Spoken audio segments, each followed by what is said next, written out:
Who's on today, Katie? Tell us. So today we are going to be joined by World Player of the Year, Ellie Kildunne. Ooh, good one. It's fantastic. That's an amazing accolade to have. That is. World Player of the Year. Do you know what the interesting thing about Ellie is? I think she has the potential to be like Ilona Maher. Right. In terms of she's really comfortable talking about the other bits and... Yeah, great hair from memory. Great hair. Best hair in rugby, come on. Well, Adam Jones had a good little... Keith Lemon. Yeah, but I feel like he did a lot of work with it. Andy Powell, an aggressive Keith Lemon. French hooker, Swazetska. Yeah, him. Beautiful hair. Do you know what? Francois Tordeau. Do you remember him? The hooker that played for Nice and played for France. You could have a World Cup in a random country. Where do you reckon? Ibiza. Yeah. That'd be wicked. You talk about after parties. Yeah. Do you know what? Of all the rugby playing nations, the one that I'd love to see a World Cup in would be Italy. And I say that because obviously rugby's only 80 minutes. And the rest of the time, for the 9 weeks that you're there for the tournament, a country like Italy for fans and for the players, for everyone actually, obviously it would have to be played in football stadiums, etc. But I think it would be just brilliant. That's part of it, isn't it? Because you go to the stadiums, which is great, but you want some sort of social scene as well. Yeah. America, I'd like to see it. Yeah. You've got so many places in America. Just hope I'm still relevant enough to get some gigs out there. Keep hanging in there. Yeah. I hope that it takes me beyond my imagination. Everyone wants to be the person that smashes World Player of the Year. But I really like the pressure, I really enjoy the pressure. Where would you see the women's game right now? I think this is a golden era of women's sport, not just rugby. The women's game will never have seen anything like what this World Cup's going to generate. There's beauty in being understood. I've been in that world where I've felt misunderstood and it hasn't helped me or benefited me. Dress up or casual? Dress up. Oh, sorry. Oh no, yeah, dress up. You got capped at 18. What are your memories of that? Bloody hell, Ellie, what are you doing? If you're going to do that, go back to college. Andy Murray was always knocking about, and I've got to say, he scrubs up well. I think this is the opportunity to change the sport for the rest of our lives.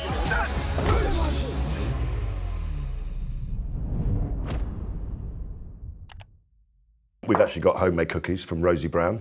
Yes. Who's our wonderful chef. I thought you made these. Production manager, Rosie Brown, has made these cookies. No, Lawrence doesn't make stuff, he gets people to make it for him. This is where I keep going wrong every week. These are gluten-free. Rosie's done them specially for you. And welcome to Ellie. Thank you. We've got the world's best rugby player in the room. I know. That's the first time we've ever been able to say this on this podcast. World Player of the Year. Yeah, it's pretty cool, isn't it? Yeah, it's amazing. It's not too bad. I mean, how did you find out? I was told that I was nominated for it, but we had a game against Saracens, so I was then told, look, you can't go out to Monaco, and it was kind of taken away from me, so I couldn't even have a conversation about it because it was about loading. We're coming into a Six Nations, you need the right amount of load. And I was really annoyed at the start, and we were just going to play Bristol that evening. I thought, I'm going to have to park this and say, I don't care about it, don't worry. Otherwise, I'm going to go into this game really, really annoyed. And then a couple of weeks later, after probably being on the phone to my mum way too often, getting wound up about it, I got a call saying, look, change your plan, you're going to have to go out. And I said, look, I'm not going, decision's made, I'm not going to Monaco. And they said, no, you've won it. So I am going to Monaco. It's funny how that changes your mind. Yeah, you are going to have to go, but you can't tell anybody. You can't tell anybody because the other nominees don't know right now.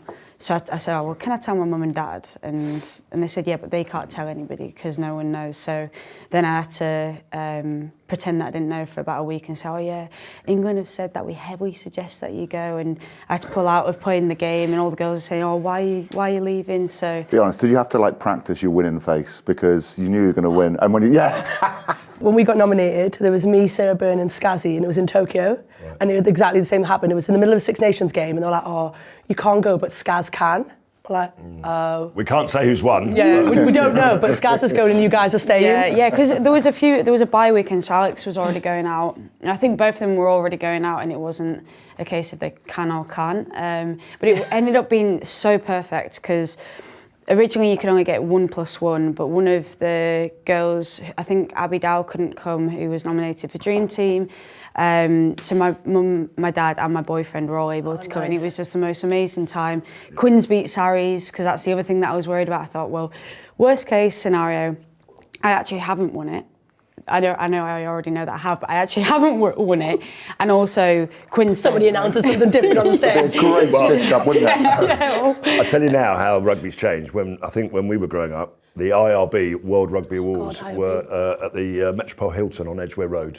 Now look by at it. Paddington. Yeah. And now you get to fly to Monaco. It was amazing though. Like Famous people there? the whole thing was, I mean, DuPont was there, that's probably as famous as it gets. And then the Princess of Monaco who came in looking like she was in a movie. That was really cool. But the whole event was just amazing. It felt like I was walking into Las Vegas with people dressed like flamingos, and like it was just the most amazing. Might be a +1 if you get nominated again. I've never been. Also, we went on a private jet there. Whoa. Okay, I don't know. They told us Just not to you say. or- No, not just me. So it was by chance because there was storms. So this was another scenario. So I was like, I'm not playing the game, and I might actually not be able to get out because all the flights getting cancelled, and got told that night. But we were actually on a flight with the rest of the England girls and then the South African boys, and they managed to organise a flight for us, which just added to the experience. It's not what we always get, but it was it was really, really cool. Shanks, that your usual sort of modus operandi?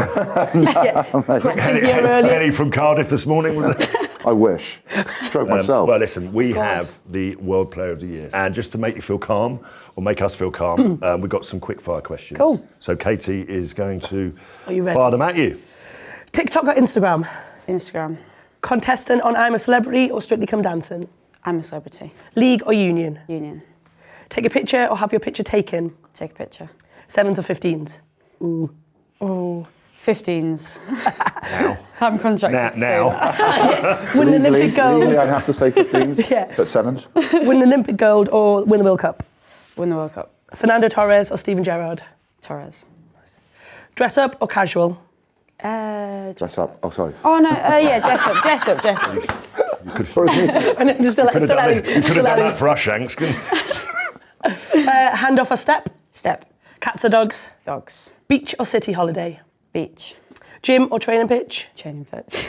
Read a book or listen to a podcast? Listen to a podcast. North or south? North. Easy. Easiest question. Play in the rain or the heat? The heat. Hair up or hair down? Head down. Traitor or faithful? Traitor. Sing or dance? Sing. Early or late? Late. Always late. I can testify.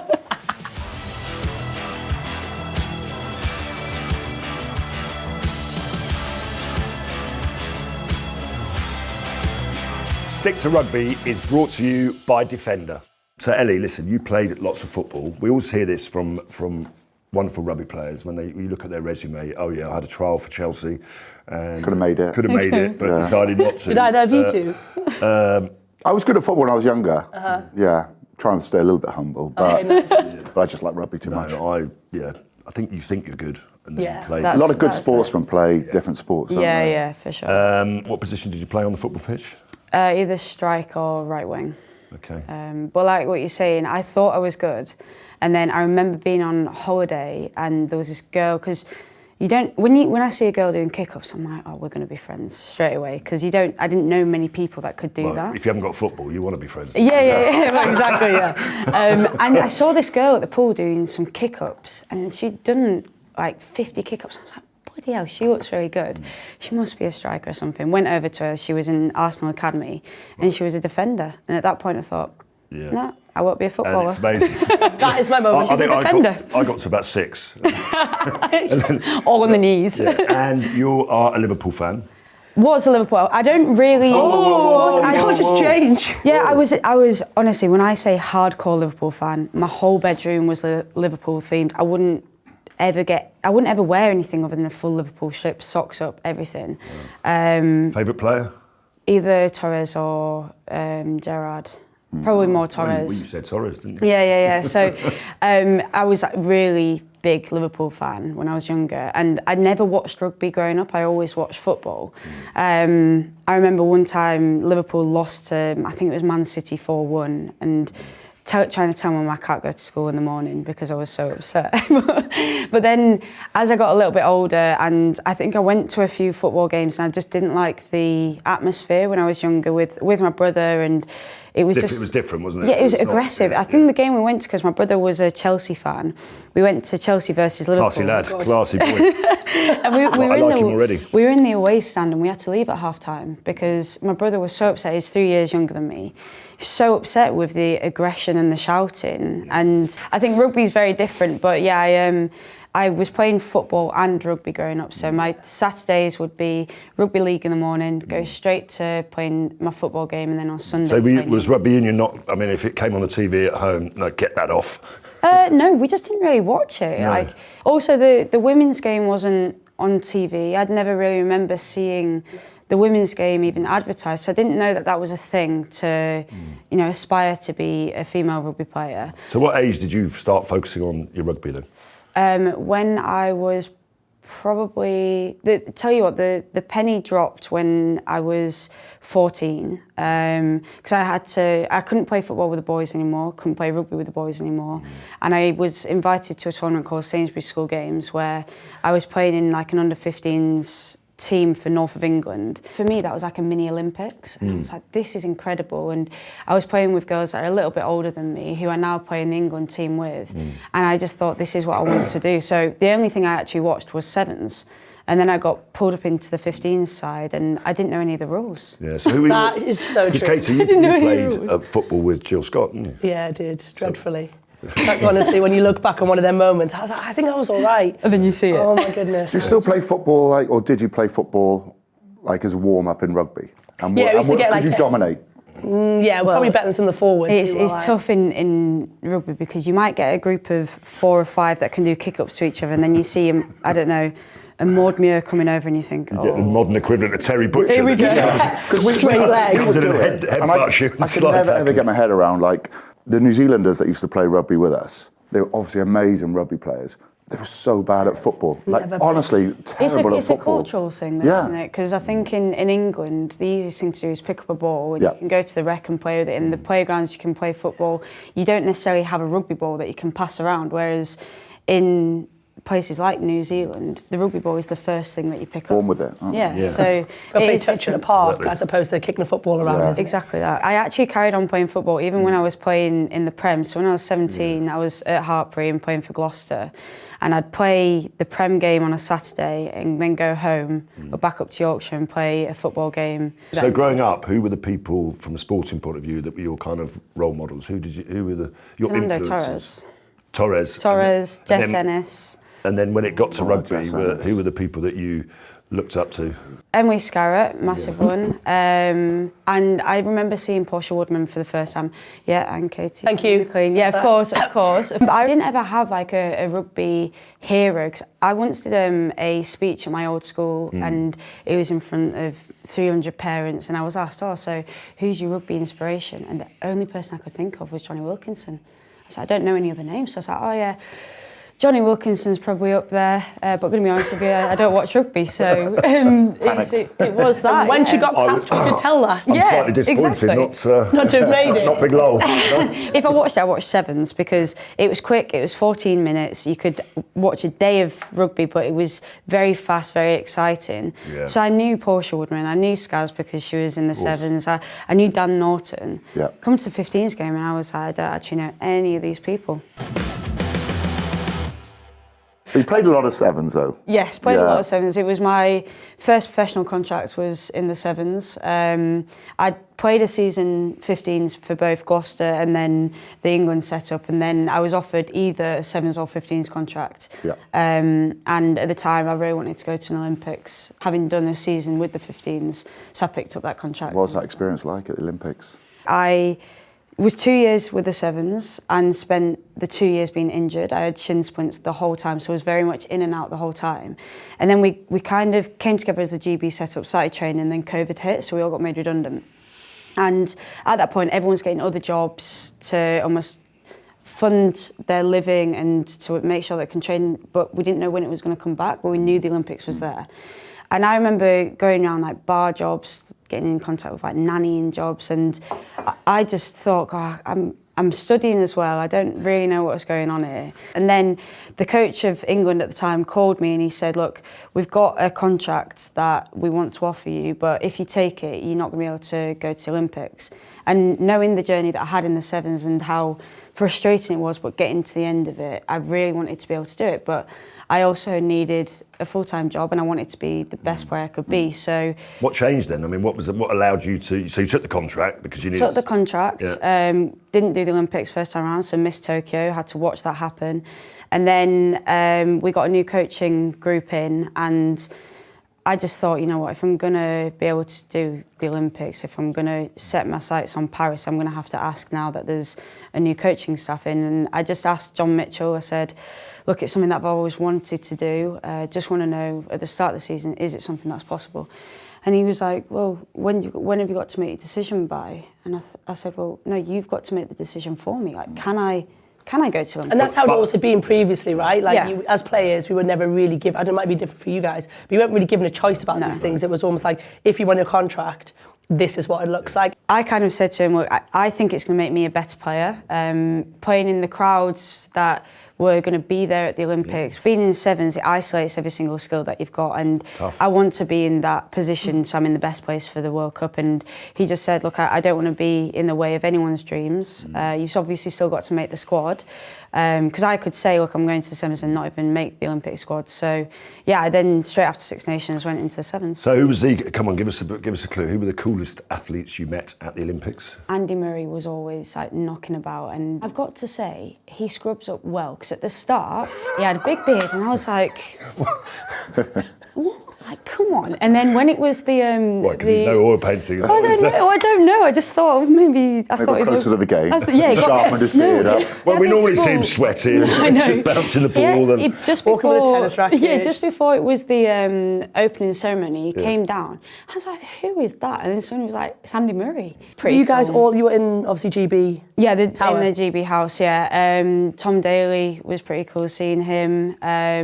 But I think just generally Knitting. the whole experience of Top the village was absolutely amazing. And I remember cycling around and saying it feels like I'm in some form of AI simulation here, because everyone's walking around in full kit all the time in their own little character outfits, and they've got different houses, and the fact that you could go into the Costa and get a drink and just walk out and it's just free of charge. I was like, Was be there amazing. McDonald's there? there was no McDonald's, there was ice cream vans that Yeah. you could just go get Magnums. And one of my favourite games wasn't the pin swapping, was guess what sport they do. Because some people I thought, what sport do you do? Yeah, you're obvious basketballers and you gymnasts. Yeah. And one time we were in this gym and I said to one of the girls, oh, what sport do you reckon they do? And she said, oh, no, I think that's just the staff. I don't think they were boxers. Oh, God. Yeah, they were boxers, but like the lightweight boxers. Yeah. Tell you what, they must be nice. Like when you, I suppose, not for you now because you're still playing, but when you look back on your career and you've got your achievements, then Olympian It's is cool. down. I'd quite like that. Yeah. It's very Former Olympian. different though as well, like Olympics to all the sport, because you think in a single sport you mix with the same people. Even on the sevens it's the same thing, and then you go into something like an Olympic village and it is 10,000 people in a made village for purpose. It is the craziest thing.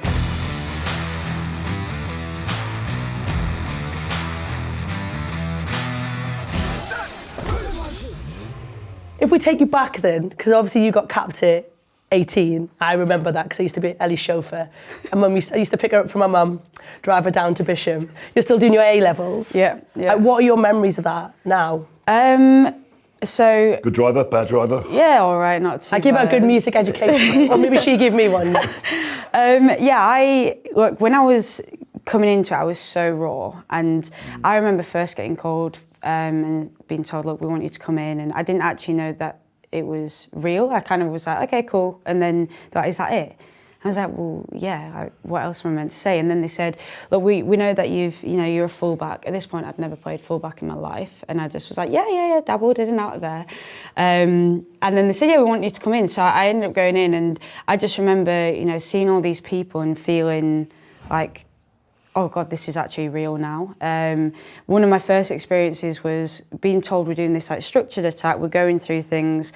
when we get to the edge, you know, you're going to have a breakdown. Yep, fine. Came to the edge, I did a little chip and chase, and then I had our coach going, bloody hell, Ellie, what are you doing? If you're going to do that, go back to college. So that was like probably one of the first things. Then I'd turn up to meetings with no notepad and everyone would say, where's your notepad? And I'd say, it's all going up here thinking I haven't got a notepad with me in camp actually. What's one of them like? Yeah, what's one of those? And then when it came to obviously playing, I remember the first cap and being on the bench, I mean, just so excited and watching, you know, the likes of Jess Breach run the show, scoring millions of tries. And who was your first cap? Italy? Canada. Canada, oh, in the autumns, yeah. And after the game, I went over to obviously see the fans, and the first person said to me, oh, can you get a picture? And I said, yeah, of course. Got the camera off them, took a picture of them, and gave them the phone back, and they were like, no, with you. And I was like, oh, right, okay. But you did say you like taking photos. Yeah, I was like, oh, okay. And then the next person said, can I have your autograph? And I didn't have an autograph, so I made it up there and then, and I've had to stick with that for this whole time. It's the easiest thing to forge, just E with a squiggle. Anyway, Yeah, but then people, I always think, like, have an autograph that people know who it is. So you can tell by who it is when you've got a ball or a shirt signed. Because the worst thing is when you've got a signed shirt or ball, you can't tell who's on there. Yeah. But yeah, it was just that, I think that season was amazing because we had like a group of us come in that were a bit younger. And a bit younger. We were a younger group, and it was really good to have, you know, more than one of us come in, but also the girls that were already there were straight away made us part of the team, and we had a lot to learn. I had a lot to learn. I didn't even know what We're talking about lot to learn. You sounds like you're revising in the back of the car. Well, no, I was, How do you explain then going from literally doing your A-levels to being World Player of the Year now? I mean, where's that shirt? You obviously didn't have to do too much revision, did yeah, you? well, no. You should meet my mum. I had to do so much revision because I missed so much school. Right. And I remember having a tutor in camp that I had to sit down in a room and do homework with on a Zoom call, and then go into a meeting and do training and trying to work all of that out. But I think doing both of them at the same time and was cool because I was able to go back to Hartbury, which obviously was the college, and I felt like, you know, the big dog. I'd come in, I'd have my Beats headphones on, all black, and England hoodie, yeah, and they'd all be doing the ace training. I wasn't doing ace training anymore, so doing my runs up and down the pitch, and I was like, yeah. This is pretty cool. And then, so then obviously from finishing college, I went to uni, the only uni that would accept me with the results that I got. I studied at St Mary's, and I've actually only just graduated this year, so it's taken a little while. yeah. Obviously your mum was massive in that as well, and having met your mum, like Ellie's mum is the one that keeps her on track. Anybody else who was really influential in that journey? I mean, we was talking about you're 45. Yeah, you retired already. Retired already, you know, that looking back on your 7-year You had a great career. Well done. Well done. I think, to be fair, like yourself, having people that are seniors in the squad, but it doesn't feel like there's a senior like Noe Waterman, Mo Hunt, Skaz. You guys have always been people who've almost like guided me at the times that I've needed it, but also given me the reins to make my own journey with it and make my own decisions. And like we've mentioned, I have made mistakes. I've had to learn on the go a lot of the time, but having people around me that have just kept me on track when I need to be on track. Have you got any dirt on Katy? Because she's like... Yes, I do actually. No, so you're professional. I remember one time, and I don't think I've ever spoken to you about this. So I was like, today's the day. This is a live and exclusive. I was 18 in the England squad. I just clarified, she was 18. Yeah, I was told, oh look, by the backs coach, you're our fourth kicker today, and I thought, okay, well, I kick off a cone. I'll tell you what, that's inspirational. You're our fourth choice kicker.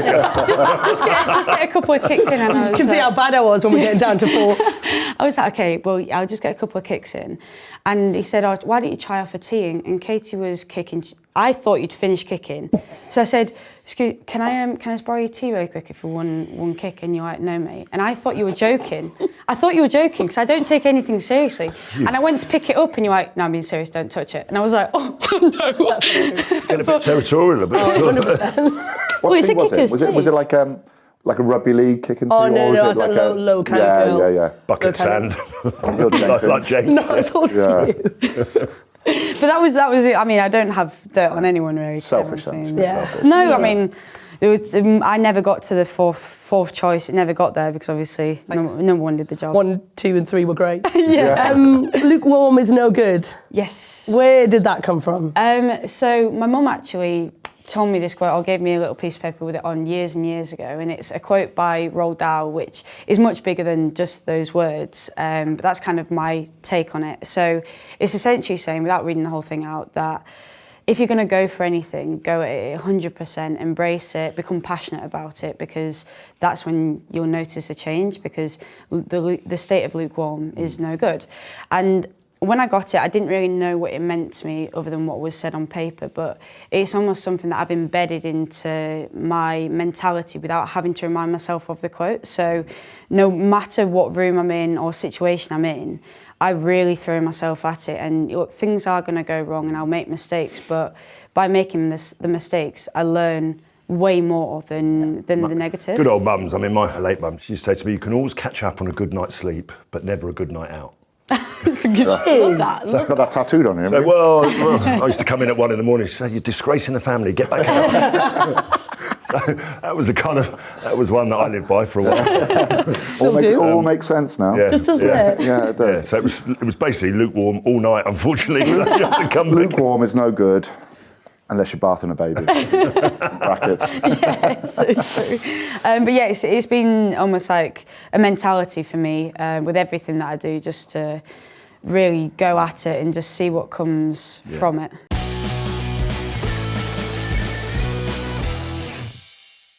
Obviously, you're a bit of a target on the pitch now.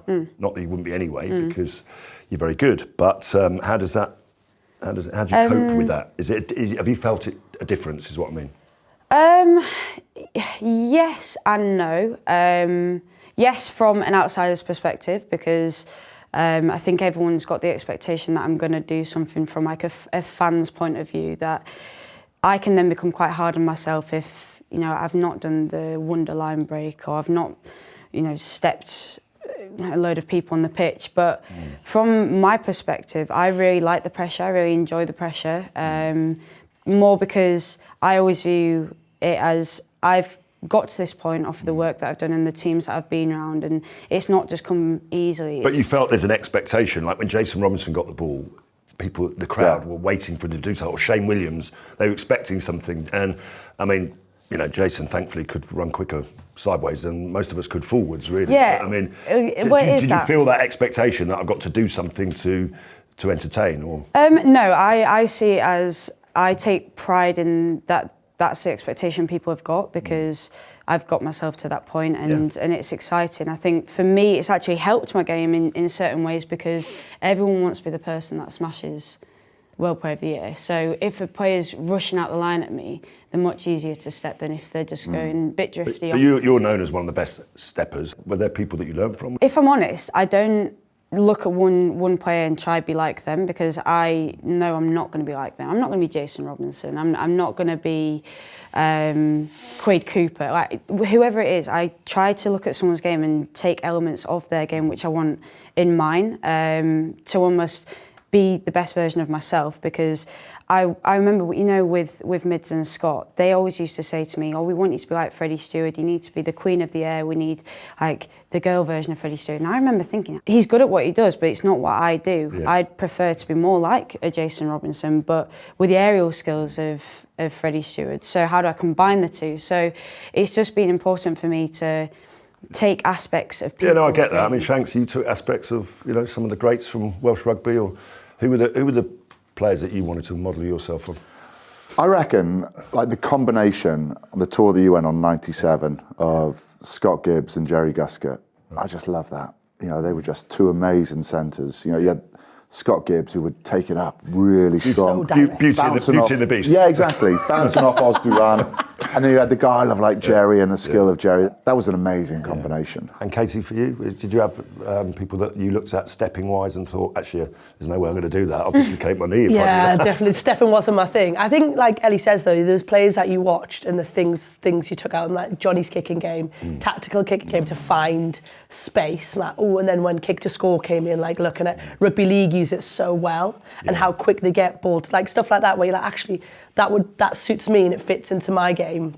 Actually, I probably never had the pace to have a step that wasn't going to be useful. So there's a little bit, but yeah, I think especially in the women's game, there wasn't. You're really... obviously good on your feet. Is there anyone that you come up against and you think, ooh, you know, she's good? Plenty. Obviously, in the current Prem, the likes of like Meg Jones, she's on fire, and she's one of those players that take all the skill out of it, and mentality is just levels above everyone else, and her want to beat the person in front of her, whether that's in attack or defence, or the mental battle that rugby's got, is something that I take a lot of inspiration from and have done for a long time. Well, I think there's stuff that you're born with, and clearly you're incredibly talented, but there's stuff you can learn as well. Yeah. I mean, you know, stepping people is a skill that you can get better at. Yeah. Or not, as the case may be.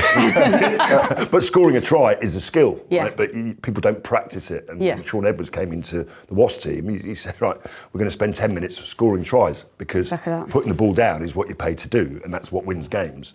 And I'm sure he did it when he was at Wales as well. So do you practice that a lot? Because being a back three player, mostly, you have to get your legs up in the air now, you have to be really sort of dynamic. Yeah, it's not something really in the women's game we actually practice that much. I think there's still areas of the women's game that, you know, we're actually discovering that more time needs to be put into that. So for me, a big one, is you look at the tries that are scored in league and how you can actually dive with one hand. But then also, like in the women's game, our hands are smaller. So how can you control the ball? How big's your hand? I actually have quite big hands. I've got long fingers, but there's the control of the ball, being able to hold it, and everyone's saying, oh, it's two hands, but there's times that you're going to have to put it in one. But then also another area for me is, you know, that aerial contest, and not catching it, someone kicking it to me, but getting under it and, you know, getting into a turtle. And there's new laws at the moment with the catching. You get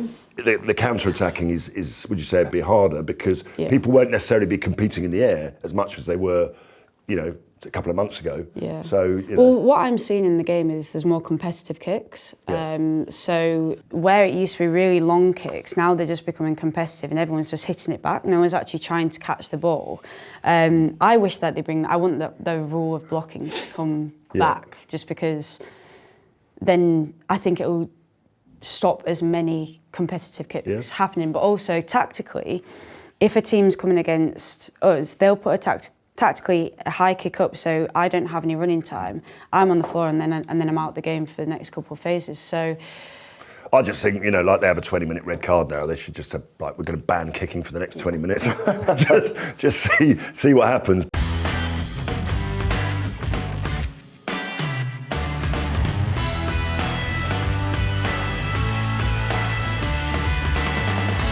We're going to talk about the growth of the women's game, because it's absolutely incredible. I think when I joined Wasps back in the Iron Age in 1990, we had a women's rugby team then, and Wasps were one of the sort of pioneers of women's rugby. Giselle was there. I mean, I'm talking, you know, long time ago. So it's not been that strange for me to grow up seeing a women's rugby team flourish. But where would you see? I mean, the game is incredible now. You're World Player of the Year. Where would you see the women's game right now?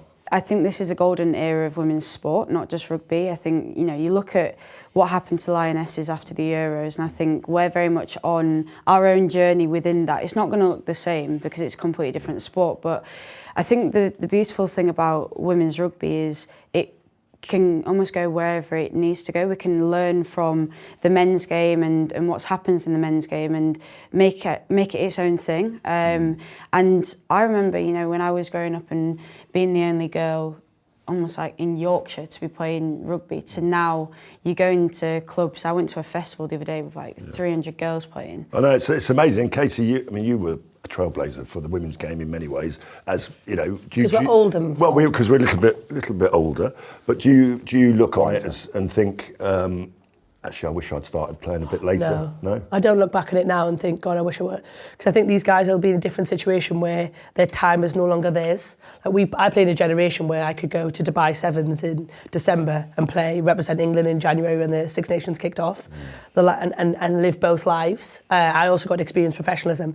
I think the interesting thing about the game now is this bit Ellie was talking about learning lessons. I think rugby has a tendency to follow what they know. So like you look at the boys going professionals and how that that happened. I think the women's game has an opportunity to look at other women's sport, like the Lionesses, like netball, and think, look, what have they got right? What can we do different? Rather than just going in the men did this, so we're going to follow this, and this is our path. When we were probably, certainly myself, was one of the first professional rugby players, and you go from Tuesday, Thursday night to 5 days a week. And I remember literally, the coach said to me, can I have a word with you? My first day on a Monday morning as a professional rugby player, just giving up my job to, which involved going down to the job centre. And he said, for Andrew Lloyd and he said to me, how many days a week do you think we should get everyone in? So I was like, well, I think Saturday's quite important, and then we can work backwards from there. But to have that structure in front of you now is... How hard is it for the players that don't play internationally then? I think this is the ones that are the ones that are not punished, but are the ones that the expectation is more. Like you look at these guys who are contracted by England and probably get a bit of cash by Quins as well. Like the superstars. Yeah, your top end where their life is so much better. The girls are the class as dual careers. But I mean, they're basically working 2 full-time jobs. They'll finish work at 5 o'clock on a Monday and then be expected. They probably have missed half the day because the full-time girls have come in at 2. So they're always kind of chasing your tails. When we played Gloucester on Friday, one of the Gloucester girls came straight after her shift, straight to the game and then played a game. And for example, today I'm going to go into training. I've got training from about 2 o'clock. Then the majority of the girls will come at 7 and we'll have our main evening session there. But during the day, you've got your gym and your skills. Now those skill sessions are probably the things that the girls that are not international need to up their game and then become professional, get paid more, but they can't do that. So it's like a really difficult place to be because like what do you sacrifice a job, getting paid? But that's what's difficult, and that's where I hope the game goes, where more investment's put in so girls can start putting more time into becoming more professional, and then by doing that you get a better product and then more sponsors come. But then you talk about Home World Cup, and this is the same at international level as well. So we're talking about club, we're talking about PWR, but you're also looking at there'll be teams in the World Cup in 25 that are completely amateur sides and will not receive a bit of funding against Red Roses that are probably the most well-resourced international side, and then everything in between, countries that have just gone professional, some of who've had it for a couple of years. And I think these are, for me, are really important about the women's game, because you will always get somebody who's like, oh my God, that standard is absolutely rubbish, like what they're doing. But actually the development of the women's game has still got such a long way to go, which is super exciting, but it's just holding that context in mind. Well, it's interesting that probably one of the most well-known rugby players in the world, women's rugby player, is Ilona Maher. And she's come over from the US, got loads and loads of followers. I think that should be people like yourself and other people in the Red Roses squad. And hopefully this year will give us a chance to elevate that. I mean, has she been a sort of a champion for women's rugby just because she's not afraid to speak? She doesn't talk about rugby. She actually just talks about her own journey, her expression as a woman. What she. I think she's been brilliant for the game, if I'm honest. Yeah, 100%. And you look at, the crowds that have followed Bristol around, and they've almost been like record-breaking crowds in the PWI every time that they've played at a new stadium. So for me, she's not changed anything coming in herself. She's just been her, and she saw the opportunity in the first Olympics to get on social media, use social media. So where people always say, oh, we're X amount of years behind the men, and this is the graph, this is where we are, where back in 1999 where the men were. Actually, the difference now is that we do have social media, and social media gives opportunity for sponsors, for storytelling, to grow audiences, and that's exactly what Ilona's done by just being her, and the opportunities that she's had through, whether it be Dancing with the Stars or coming to England and playing in a PWR and then having exposure going on podcasts, and she's going to be on a trajectory that doesn't slow down because she's had the opportunity and taken the opportunity because she's created it herself. But that's where I think we need to use, as English rugby, use her as a case study to, like you say, make more, not Ilona Maher, but make more superstars within the game that can grow to different audiences. That they can relate, can't they? Ultimately, you're giving loads of young people. The thing about Ilona that is different is people can relate to her. She's giving so much of herself, and her content is about being like, oh my God, that's really different. I want to play rugby, but I also want to look really glamorous and gorgeous. Like, is that something that interests you? I'm a big believer that what we've got in front of us is an opportunity to inspire any room we want to go into. And if you're not bothered about rugby, I just want to explain what I do because I know the position I'm in and how much happiness I get from, being at places like this and being able to have a voice, and there's so many people that don't. Yeah. But I also think that, people see us one day a week. They'll see us one match and think that is it. So whether you have a good game, bad game or indifferent, people are always going to make the assumption on that. But very true. There's so much more that happens within a week, and if you can get to know a person as much as they're going to allow you to know, you can then have some form of understanding on pitch. And you look at people like Joe Marler. Yeah. People might not go to watch his rugby, but they think that they know him as a person. Whereas you look at someone like Owen Farrell, for instance, where people didn't get to know. I mean, he's a beautiful man, a lovely human being, and yes, if you don't support England, you don't necessarily think that, but because he wasn't able to get that connection, or he didn't put himself in front of the cameras all the time, people didn't have that connection. Exactly. So, would you have wanted to do that? So if you could fast forward your career and you could be a player now, like for me, I wouldn't want it to. I wouldn't want to give everybody every part of my life. You can choose. This is what I can choose what I put out on social media. I can make a breakfast in the morning and show people what athletes eat, and I can make a breakfast that I'm never going to make again. The kitchen is as tidy as it's ever going to be, and then as soon as the camera goes off, it's whatever. Yeah. But I think there's beauty in being understood, and I've learned, especially this year, in the past year, where my life's taken me when I finally felt understood by the people around me, but also the wider group of people, because I've allowed them by coming on podcasts and explaining certain situations on my mindset towards. But you've got the confidence to be able to, outside of training, to be able to go, do you know what, I'm going to do what I want to do, and if I want to express myself through my photography or whatever, I'm going to do that. A lot of other players don't necessarily have that confidence and think, I've got to ask permission. That's the thing. Clearly, I used to ask for forgiveness rather than permission. That's the thing, and that's Did you even ask for that? That's exactly what I do. Like I said with England, I learn on the go, and I'm not ever going to ask for permission for anything, because it is my life, and this is such a short career that a door might open or a door might close if I do ask for that permission, like kicking in that first session. But do you think that's because you're sitting here as World Player of the Year? If you're like the girl who's on a fringe and you're number 23 and you're just making a squad, like does that change how you approach it? Because ultimately, like not that the country needs you, but you're in such a strong position because of the form and how you've built your career. Does that give you almost like it gives you more leeway? A little bit like Lol was like, well, you were such a good player in your generation. People forgive a lot of things that if you were pretty average like Shanks, they might not have, right? You say that, but then... I'm so sorry. No, the thing is, you say that, but also, if I don't score a try in a game, everyone thinks I've had a shit game. And really, that's not the case. I haven't had a bad game, I've just not performed in the way that It's not always your job to score a try. I mean, I remember Clive Woodward saying to us, look, I want you guys to be household names in 5 or 6 years' time. Yeah. The way we're going to do that is by, first of all, doing what people know us for, which is winning on the rugby field. And when you win on the rugby field, and hopefully the Red Roses have got a huge opportunity ahead of you, if you win the World Cup, everything else will take care of itself. Because, you'll be doing adverts, you'll be doing all sorts of stuff. So Lol knows a good advert if you need some support as well. Yeah, I'm winning. How much training did you have to do for that advert? How many takes? Yeah, because you're topless. You're my body double. No, not.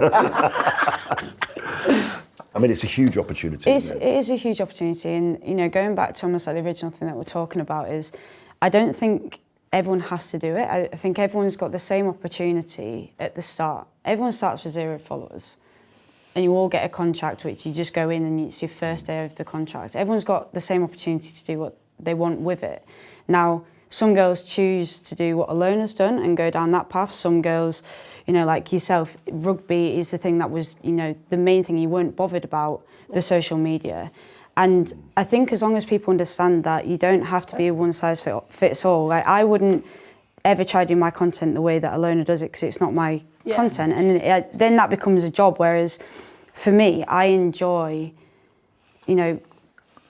sharing with people what my life looks like, because I want people to try and understand me as much as they can do, because I've been in that world where I've felt misunderstood and it hasn't helped me or benefited me. So going back to the past 18 months almost, there's been a few things that I haven't become faster, stronger, I haven't started to understand the game anymore, but there's been a few things that have happened in my life that have really opened up my eyes, and one of them's been understood, and having a new coaching staff that have allowed me to express myself for me on the pitch. Brilliant. I picked up a camera, and for me, the reason I picked up the camera in the first place was because I was going on about, we need to show more of the week, and I can keep on asking for photographers to come down. We need to get this, and they always come back saying, "Now funding, we can't get photographers to come down." And yeah, I got injured, and I just thought, you know what, I'm just going to do it myself then. So I picked up a camera, started taking pictures of the girls, and one thing led to another, and now everyone thinks I'm a professional photographer, which I have no idea what I'm doing. But isn't it, I mean, everyone, with respect at your age, is a photographer because everyone's had a phone. Yes, exactly that. But you obviously have got a talent at it. Well, you enjoy it. You're good at it. I bought a good camera, really, and then as soon as you start taking pictures, what it's allowed me to do is almost see a beautiful side of everything. So where I'd be even us. Well, when you say everything. Even this, but I think that's the thing. I like taking pictures of people, and I'll go to a networking event, and the worst thing that I want to do is go up to someone and shake their hand. I go around with my camera, people tap me on the shoulder and they go, "Excuse me, can I have a photo?" They think I'm the photographer of the event. And then I go, yeah, sure, I can take a picture of them. And then they say, "Oh, have you got a website where we can get your photos?" So then I'll say, just if you message me on Instagram, they'll get my Instagram up, and then they go, "Oh, shit, you're not a photographer." And I say, "No, I'm not a photographer." And then we start talking. Yeah. So that's been one side of it, but also my brain's very, very overactive, and there's times that I'm thinking about rugby all the time, and I've always been told, slow down, stop doing kick-ups, stop doing this, just be on your bum and just chill out. And the thing that I've found as my recipe is being creative. So in the Olympics, when we were between the games, I was going around the crowd taking pictures of people, because that creative, reset was something that helped me then switch on field. Switch off. And it doesn't look like that to other people. The people will say, do absolutely nothing, lie down, go on a foam roller. But for me, it was just the ability to be with my camera and start seeing life a little bit differently. Do you find that more young girls reach out to you because of your photography as opposed to your rugby?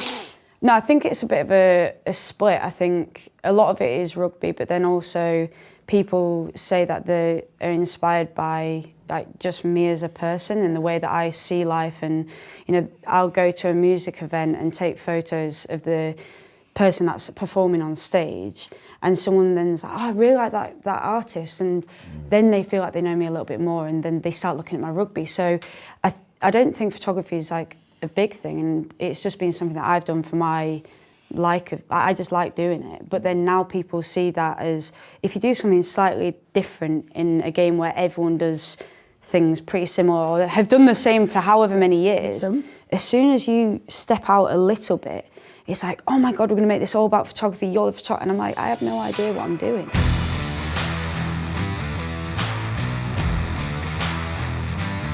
Stick to Rugby is brought to you by Defender. I am a massive believer that mentality is probably 60-70% of the way that I play the game. So 100%. Whether that's in contact, whether that's ball in hand, I remember when I was in the sevens, and I used to always puff my chest up until I played against America. When I was looking up there, I was like, yeah, I am the biggest here and whatever. And then when I cut my hair, it was, I've got the big hair, so I feel like a big presence. If I step one way, my hair's flicking that way, they're probably going to go that way. I make a contact, my hair flicks forward. In my head, I've got to say, you have beautiful hair. Yeah, Thank you. Yeah. Well, we have hair envy. Yeah, we do. Yeah. But you haven't got any. Just in case anybody didn't know. It's a lifestyle choice, all right? We could grow it. Of course. Some of the best advice I was ever given by an ex-back row forward, Francis Emery at Wasps. He said to me, I think it was about 16, 17 at the time, he said, "Lawrence, when you go out on the field, you have to believe that you're the best person on that field." Yeah. Right? Confidence. And he said, if you believe that, he said, everything else will come. Now, obviously you don't have to talk about it like that, but when you go out there, and I really felt that that's what I tried to do. I used to have that belief. The most important thing about winning is believing. Yeah. Right? And if you believe you're going to win, you tend to win. Well, this is the thing, because people often ask me, "Oh, do you think the Red Roses are complacent? Do you know, are you expected to win? Do you expect to win?" And I always say, no one goes into any competition expecting to lose, because if you're going to do that, you probably are going to lose. So if you go into a competition and be like, "Yeah, we're here to win. Of course we're here to win," you've got to start manifesting that and start speaking about it, because then your actions will follow up. So, you know, the whole mindset towards everything, you know, going back to World Player of the Year and believing that, yes, I am World Player of the Year. And if I go onto that pitch being like, okay, I've got here because of a reason. I know there's so much more to go with my game, but I do have that confidence within myself. I want to beat the player in front of me before I've even touched the ball. Because I want to be in their head. The psychological game of, oh, shit, Ellie's there. But I can't do that without, you know, backing it up and showing in previous games that that's the game that I'm going to play. And yeah, it's a huge thing that, you know, people always think rugby is such a physical sport, and there's actually a bigger side to it behind that. Is all up here, and I think it's massively overlooked. Couldn't agree more. By everyone. Talking about competitions, there's a big one coming up, the World Cup Segue. in England.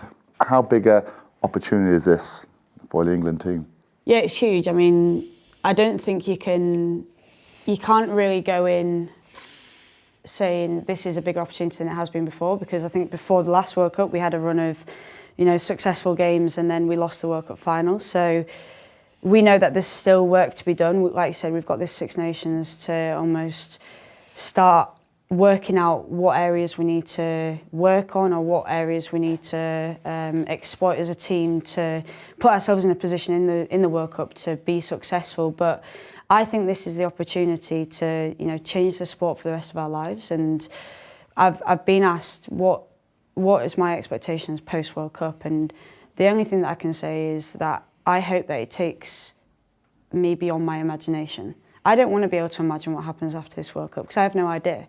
We haven't been in this position before, so I can't imagine it anyway. But I can sit here and say, oh, I hope this, I hope that. I hope it exceeds everything that I could imagine to happen. And you know, that opportunity comes from good, obviously, gameplay and playing as well as we can. And obviously, winning becomes a huge part of it. But in the last World Cup, I remember distinctly thinking when that final whistle went and the ball got knocked out, this was our chance. And I wanted to change it for everybody, for my life, my family, for, you know, the young girls and boys that are training and playing. And I was under the illusion that we'd missed that opportunity. We didn't miss an opportunity, because when we came back and we played against France in the Six Nations Grand Slam, and it was like thousands of people, and I'm saying I've never been on a bus before, so I've got 48 caps. I'd never been on a bus where 3 hours before the game it's a sea of people everywhere. 3 hours before the game, no one's saying, straight through Twickenham. 55,000 at Twickenham that day, wasn't it? So. It was crazy. It's incredible. I just think that, you know, we can't look too far ahead, because what will happen will happen.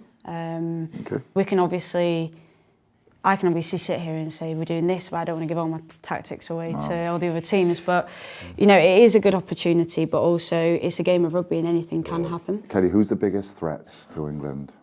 Apart from the obvious of New Zealand, I think this France. is, yeah, I think that the big one, I think there's two things that I've said. There's the New Zealand factor, like you get a different New Zealand when they come to World Cups. Like whatever you see in the autumn or you see in tests and friendlies, you get to a World Cup final and they're a different beast. And then when you talk about like manifesting, they have an ability to just use the experience and that confidence that when New Zealand we win World Cup finals.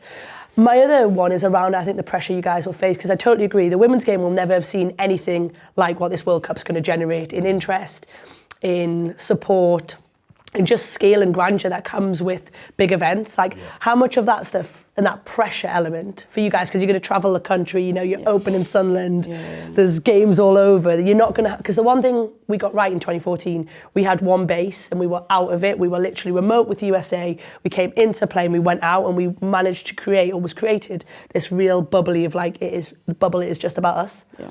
Like nobody else can come into it, whereas you guys are literally going to do a tour of the UK. Yeah, to be fair, I don't know. It's not something that I've thought about, because with how busy the season is, right now I'm only thinking about Quins. In a few weeks' time, I'm going to be thinking about the Six Nations, and it's really not something that I've thought about, threatened about, or started looking forward to, because ultimately I'm not even in that World Cup squad yet. So, but it's your perspective. I mean, you're used to being the best player in the world, with all due respect. You're used to being the best team in the world.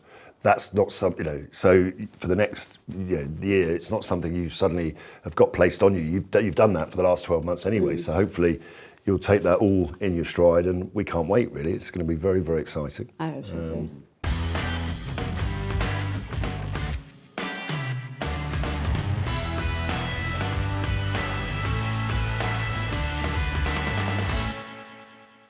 Shanks, you're on the. You got your Fisher Price iPad. All right, this is on me. Yeah. Dun, dun, dun. Okay, Done. community questions. Do you have any pre-match superstitions? Don't get to the bus early, even when people are saying get to the bus. Even though if there's 10 minutes left until the bus sets off, I'll be there a minute before it sets off. Sorry to interject here, but we had Clive Woodward. We had this kind of weird thing that we only picked up in the World Cup, and he'd been coaching us for 6 years, that he wanted to be the last person on the bus, because normally the coach does a speech, right, and then the players go down, and you've got supporters outside, and you go on the bus, and everyone's got their seats, and Clive always wanted to be the last. So Jason Leonard and I were sat at the back, and he said, he goes, if you notice, Governor Wolves wants to be last on the bus. He goes, let's fuck him up. And the whole team gone downstairs. Clive Woodward is walking downstairs, and Jace went, Lowell, he goes, keep the bus there. He said, I've forgotten my boots. And you could just see Clive going, oh, so Clive sort of hung around the lobby. During laps of the bus. No, he did. Clive had to, and honestly, Jason, it was hilarious. So we actually got on the bus eventually, and Clive was the last one on. What's your favourite sport outside rugby? Probably football. Okay. Women's football, more than men's football. Sporting hero? I've got quite a few. Jess Ennis always springs to mind, but there's loads, that's probably... Okay. Rugby friend? Best friend in rugby? Got loads of friends. Jess Breach, Meg Jones, Maud Muir, Lisa Packer. Got good groups of friends. Okay. Most inspiring coach? I'd probably say John Mitchell, for what he's done with the time that he's been in. Purely Let you go to the Olympics, didn't Let he? me go to the Olympics, so yeah, saying that. But also, he has unapologetically been himself and, you know, shown a vulnerable side of himself that you don't often see with coaches, and that's definitely inspired me to be able to be myself and open up. Okay. The best piece of advice you received outside of rugby? Just to go for it and see what happens. What programme are you watching on the TV at the moment? I'm watching The Capture. The second series has just come out, but it's all about AI technology and how it's changing people's faces. And That's so you. I really like true crime stuff, but that is something that I've been hooked on. Who would play you in a movie? Probably someone who's really chaotic. You might have to help me. Someone that's really chaotic. Jennifer Lawrence? She was really good in like Hunger Games. Like, I'll take that because she's pretty as well. Yeah. I'll take that. Okay. Such a flirt. Never seen the side of you either. Jono didn't bring this side of him, or Eddie. A first car you owned? Polo, Volkswagen Polo. Okay. What other sports do you follow? I watch a lot of sports documentaries, a lot at the moment on whether it be basketball or American football, because the way that they document the sport, even though I don't follow the actual sport itself. Yeah. I hope you guys have a documentary. I know that Full Contact was... They missed an opportunity, and I'm not on about Netflix, I'm on about people who... Because the teams did not give the sort of access required to actually make it interesting. Ireland were very clammed and closed up because of the World Cup, and so were France. I hope they do one with the Red Roses. I think they are doing I hope so, yeah. But I hope it's done in a way where you actually get to see what's going on. Yeah. I agree. Last city you visited outside the UK? Marrakesh. What is the best meal that you can cook? Sausage and mash I'm quite good at. I'm very good at sticky chicken. I kind of stole it from Giggling Squid but made it better. Okay. Yeah, that's probably my... If I've got any guests coming over. Is that like soy sauce and honey? And Yeah, it's lovely. Throw it at the wall. If it sticks, Yeah. you can eat And then it. take it off and then give it to the person. cooked spaghetti. Worst habit? Being late. Okay. Favourite book? I like a self-help book or one that I can learn from. I've got a photography book at the moment, which is how to take great pictures of people. And I'm making notes alongside it, but I'll lose it on a train at some point soon, so. There we are. Ellie Kildunne, thank you. World Player of the Year. Thank you very much. Good luck. Appreciate it. Good luck. Yeah. Thank you.